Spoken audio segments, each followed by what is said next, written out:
J'espère que vous allez bien, j'espère que vous vous portez bien.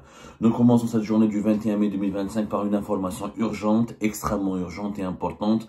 Un changement très important et très sensible et un changement qui va soulever des interrogations dans les jours à venir et auxquelles nous allons tenter de répondre à travers un travail d'investigation. Nous sommes toujours au cours de notre enquête, nous essayons de recouper toutes les informations les plus précises qui expliquent ce changement très sensible qui a été décidé au plus haut sommet de l'État algérien, puisque le patron de la DGSI vient d'être changé, remplacé. La DGSI, c'est la Direction Générale de la Sécurité Intérieure. C'est la direction la plus stratégique, la plus névralgique et la plus sensible des services secrets algériens. La DGSI, c'est le service de renseignement intérieur. C'est le plus puissant des services secrets algériens. C'est lui d'ailleurs qui dirige ou qui gère des centres et des casernes et des centres de logistique extrêmement importants et très connus, notamment la caserne Antar, le CPO, le centre principal des opérations de la DGSI, Antar, la caserne Ben Aknoun. C'est l'un des sièges et l'une des bases les plus importantes et sur le plan logistique et sur le plan militaire et sur le plan sécuritaire pour les services secrets algériens. La DGSI, c'est Antar et plusieurs autres centres de transmission et de renseignement et d'enquête et de recherche qui sont déployés à travers le territoire national. On les appelle les CTLI, anciennement CTLI. Bon, leur nom a changé selon les configurations qui ont évolué des services secrets algériens. En tout cas, la DGSI, retenez bien que c'est la direction et le service de renseignement le plus puissant du pays, qui a été dirigé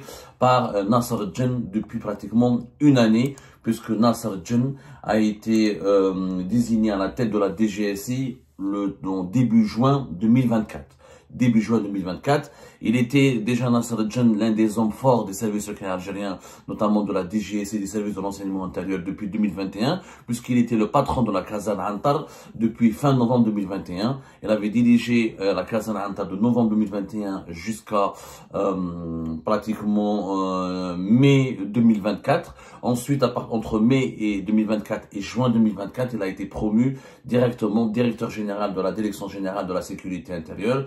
À l'époque, il avait remplacé le général-major de Khal Mejdoub, qui dirigeait la DGSI depuis juillet 2022 et qui était épuisé par son âge avancé et extrêmement exténué à cause des effets dévastateurs d'un AVC dont il avait été victime au mois de janvier 2024 et qui avait nécessité son hospitalisation à l'étranger pendant une période de presque 3 mois en Belgique, dans les environs de Bruxelles, dans un hôpital spécialisé à Bruxelles en Belgique. Pour être beaucoup plus précis, nous avons rapporté à l'époque toutes les informations détaillées concernant le changement qui a été nommé au procès auquel l'État algérien avait procédé, auquel le changement qui avait été décidé et opéré à la tête de la DGSI. Aujourd'hui, dans un contexte totalement différent, un contexte encore plus troublant, un contexte encore plus inquiétant et plus anxieux à cause des multiples crises diplomatiques et politiques qui opposent l'Algérie à des partenaires, à des pays ou des puissances importantes dans le monde, comme la France par exemple ou les Émirats. Le patron de la DGSI vient d'être changé et c'est le retour inattendu, même s'il était évoqué dans des rumeurs, dans des spéculations depuis 2022, c'est le retour du fameux général Hassan. Le fameux général Hassan, celui qui caractérisait le règne du général Tawfik à la tête du DRS, l'un des collaborateurs et bras droit direct du général Tawfik, le fameux général Hassan qui a été impliqué dans une affaire extrêmement grave et qui avait défrayé la chronique en 2015 à l'époque du régime de Bouteflika. L'homme qui a été emprisonné par Gaïd Salah et Bouteflika en 2015 fait son retour à la tête des services secrets algériens, puisque selon nos investigations, c'est lui qui a été désigné aujourd'hui le 21 mai 2025 à la tête de Nasser Djen et c'est lui qui a été désigné pour le remplacer. Une cérémonie de passation de consigne a été organisée ce matin très tôt, ce 21 mai 2025, très tôt, dès les premières heures de la matinée. Le général Hassan, de son vrai nom, Abdelkader Ait Warabi, qui est l'un des plus célèbres généraux des services secrets algériens. Il a fait donc son retour, il fait son retour officiellement aujourd'hui au plus haut sommet de la hiérarchie des services de l'enseignement, alors qu'il était donné pour mort, donné pour très malade, alors qu'on pensait qu'il était définitivement enterré. Et bien le général Hassan fait un retour spectaculaire et inattendu.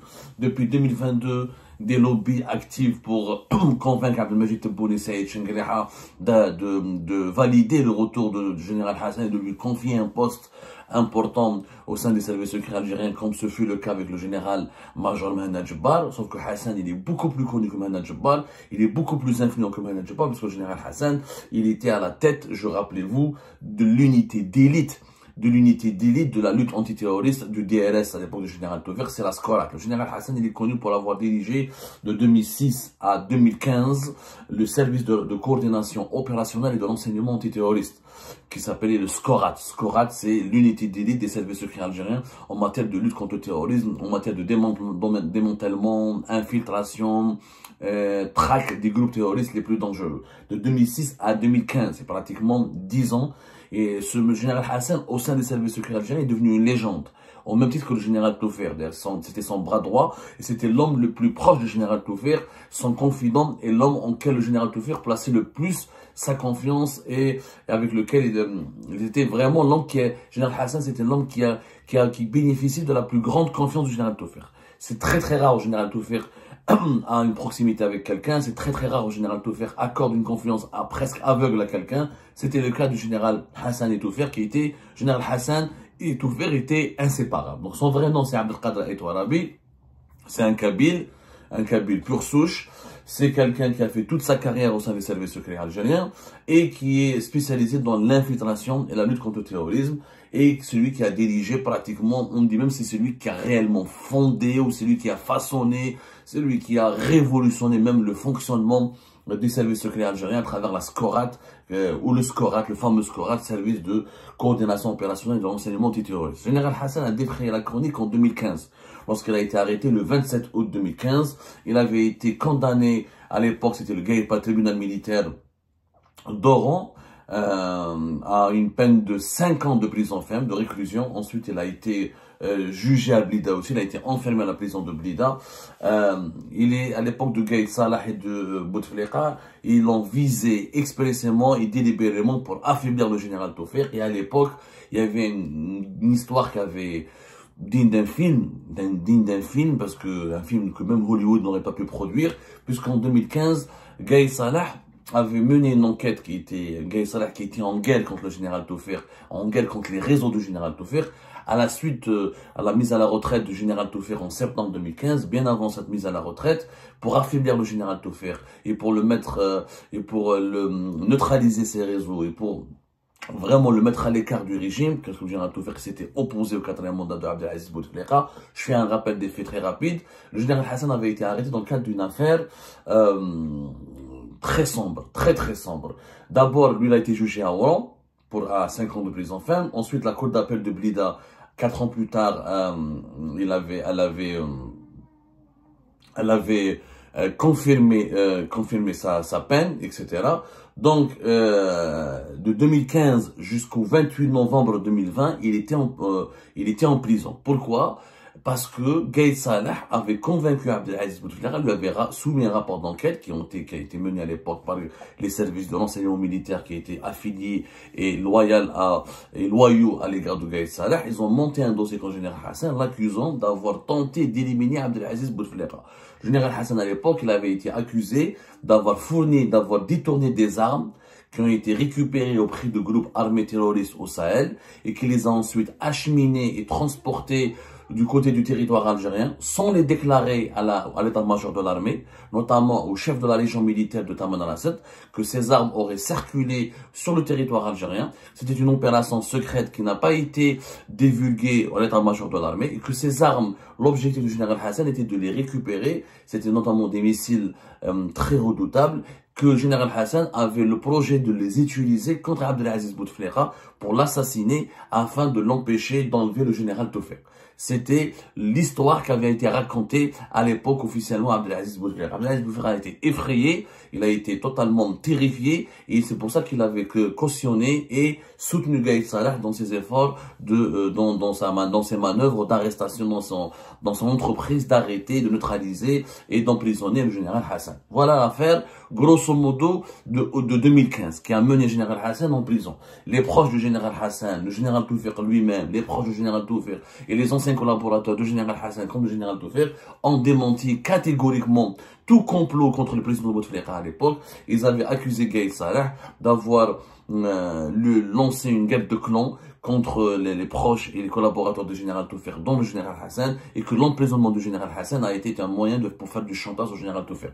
Pour les proches du général Tawfiq à l'époque, Gaïd Salah avait emprisonné le général Hassan pour lancer un avertissement au général Tawfiq, pour le neutraliser, pour l'empêcher de jouer un quelconque rôle d'influence politique ou un quelconque rôle dans les coulisses du pouvoir. Une fois à la retraite, Gaïd Salah voulait empêcher le général Tawfiq d'utiliser ses réseaux, ses connaissances ou de continuer à tisser sa toile d'araignée au sein du pouvoir algérien. Donc il voulait le neutraliser définitivement. Comme Bouteflika n'aurait jamais accepté qu'on touche à Tawfiq, Gaïd Salah a touché au général Hassan, qui est le collaborateur le plus proche et l'allié le plus proche du général Tawfiq, et c'était pour lui un message d'avertissement, une sorte de, comme sur les échecs, on parle d'échec et mat, une stratégie pour mettre un échec et mat pour bloquer définitivement le général Tawfiq et pour le faire taire et pour lui dire attention, si tu dérapes, si tu dérives, on te fera comme le général Hassan, ou on va se venger encore davantage sur ton collaborateur et ton ami le général Hassan. Ça a marché parce que le général Tawfiq s'était retiré de la vie politique de 2015. Il est revenu au cœur, il est revenu, il a été réhabilité, pas réhabilité, on va dire, il est redevenu fréquentable aux yeux du pouvoir de Bouteflika et de Gaïd Salah à l'époque, notamment du Bouteflika. C'était Saïd Bouteflika qui l'avait recontacté en mars 2019, en pleine crise politique enclenchée par le Hirak de février 2019. Et c'est là où Saïd Bouteflika a voulu réhabiliter le général Tawfiq. Il a voulu le consulter, l'associer à un processus de transition qui devait être mis en place plutôt pour calmer la colère du Hirak. Mais c'est là où Gaïd Salah s'est énervé encore davantage, exaspéré, il a eu peur du retour du général Tawfiq, et c'est là où il a procédé à l'arrestation de Tawfiq et de Tartag et de Saïd Bouteflika et de Louisa Hanoun au mois de mai 2019, parce que c'était les 4 principaux acteurs de ce que le Gaïd Salah avait lancé, le défunt chef d'état-major de l'armée avait qualifié à l'époque de complot contre l'autorité de l'armée et de complot contre la personne de chef d'état-major de l'armée, parce qu'il pensait que le général Tawfiq, il pensait pas, c'était vraiment le cas, le général Tawfiq, Saïd Bouteflika, Louisa Hanoun et quelques-uns de leurs alliés voulaient mettre en place un processus de transition qui mettrait à l'écart et qui pousserait vers la sortie du général Gaïd Salah. Donc voilà, ça c'est pour la petite histoire. Général Hassan ensuite, fin mars 2021, la justice militaire l'a totalement innocenté. La cour militaire avait prononcé l'acquittement, la cour d'appel militaire avait prononcé l'acquittement au profit du général Hassan, alors que ce dernier avait été déjà incarcéré. Il avait été accusé officiellement par la justice militaire en 2015 de destruction de documents, d'infraction aux consignes militaires, à la suite donc comme je l'ai expliqué, d'une opération controversée au cours de laquelle la SCORAT, ou le SCORAT plus exactement, pas la SCORAT, le SCORAT au masculin, avait neutralisé des contrebandiers terroristes qui s'apprêtaient à vendre des armes, voilà, des missiles anti-aviation. C'était des missiles anti-aviation qui faisaient partie de l'arsenal de l'armée libyenne à un groupe armé terroriste islamiste. Et donc, Gaïd Salah avait accusé Général Hassan d'avoir récupéré, d'avoir mené cette opération clandestinement, sans avertir l'état-major de l'armée, sans avertir la présidence de la République, et il avait accusé de dissimuler ensuite ces missiles anti-aviation pour les utiliser contre Abdelaziz Bouteflika. Donc, Général Hassan ensuite, une fois qu'il a été libéré à la fin du mois de novembre 2020, il a retrouvé son chez-soi, il a retrouvé son domicile. Alors, beaucoup de rumeurs ont circulé sur Général Hassan. Beaucoup de rumeurs. Le général Hassan, dès que sa sortie fin août 2020 de la prison, alors certains rapidement ont prétendu son retour, ont affirmé, ont milité pour son retour au pouvoir. Ça n'a pas été le cas. De 2020 à 2024, on a dit qu'il était malade, gravement malade, hospitalisé, etc. Des rumeurs très nombreuses ont circulé sur son état de santé. Des rumeurs qui ont été démenties par ses proches. C'est beaucoup de ses proches à qui nous avons posé la question, nous avaient assuré qu'il n'a pas de maladie grave, qu'il a des contrôles médicaux à effectuer, etc. Général Hassan est très âgé, il est âgé de plus de 70 ans, il est âgé même de presque plus de 75 ans, mais selon ses proches, il n'a jamais été gravement malade. Il n'est pas, en tout cas, il est en bonne santé globalement. Il voyage, il a retrouvé sa liberté, il a des activités quotidiennes, sportives, autres, il rencontre des gens, etc. Et donc son retour a été pressenti depuis 2022. Réellement, franchement, depuis 2022, on ne cesse de parler de Général Hassan. On l'a, d'abord, des lobbies ont voulu proposer Général Hassan comme le nouveau coordinateur des services secrets algériens. D'autres ont voulu lui proposer un conseiller à la sécurité nationale au niveau de la présidence de la République. D'autres ont voulu lui donner un poste au niveau de l'état-major de l'armée. Ça ne s'est pas fait. Ça s'est pas fait. De 2022, ni Chenguereha ni Tebboune n'étaient très enthousiastes pour son retour. Et là, en 2025, fin mai 2025, le dossier ou l'affaire Général Hassan s'est débloquée, on va dire, et Général Hassan a été officiellement réhabilité puisqu'il a été, il a été confirmé comme le remplaçant du général Nasser Djen. Alors, pourquoi Nasser Djen est parti, ça on en parlera plus tard. Pourquoi le général Hassan vient maintenant? Je pense qu'une réponse déjà s'impose. C'est à cause des crises actuelles très aiguës avec des partenaires et des puissances mondiales, notamment avec la France. La crise avec la France explique, d'après mes sources, la nomination du général Hassan. Général Hassan, il a énormément de réseaux en France. C'est un excellent francophone. Il a déjà collaboré avec les services secrets français. Il connaît très bien les autorités françaises. Il connaît très bien l'architecture sécuritaire et politique française. Il pourrait jouer un rôle important dans ce bras de fer qui oppose l'Algérie à la France. Selon mes sources, ça a été la première motivation qui justifie de lui confier ce poste très sensible et important qui est le patron de la DGSI. Il faut savoir que la DGSI, encore une fois en Algérie, c'est le service secret algérien le plus puissant, le plus outillé, le mieux équipé, et celui qui a des maillons et on va dire, il a des sections et des maillons et des annexes et des directions et des subdivisions à travers tout l'ensemble du territoire national. Et c'est la DGSI qui est en charge des enquêtes sur la corruption, sur la réhabilitation l'habilitation des dirigeants, des fonctionnaires de l'État qui doivent être nommés dans des postes clés au plus haut sommet de l'État, les affaires de l'antiterrorisme, la lutte contre les réseaux criminels les plus dangereux, le trafic d'armes, le trafic de drogue. La DGSI, elle a des prérogatives extrêmement larges et elle est vraiment le fer de lance de l'État algérien dans dans des enquêtes sécuritaires extrêmement sensibles, de la corruption, de la grande corruption jusqu'à transactions, jusqu'à la criminalité financière internationale, jusqu'à la contrebande, jusqu'au trafic de drogue, au trafic d'armes. C'est encore une fois l'appareil sécuritaire le plus puissant, le plus sensible et le plus délicat en Algérie. Voilà les révélations que nous avons voulu vous faire. On reviendra sur ce sujet avec de plus amples explications et des informations encore mieux recoupées, plus précises dans nos prochaines émissions.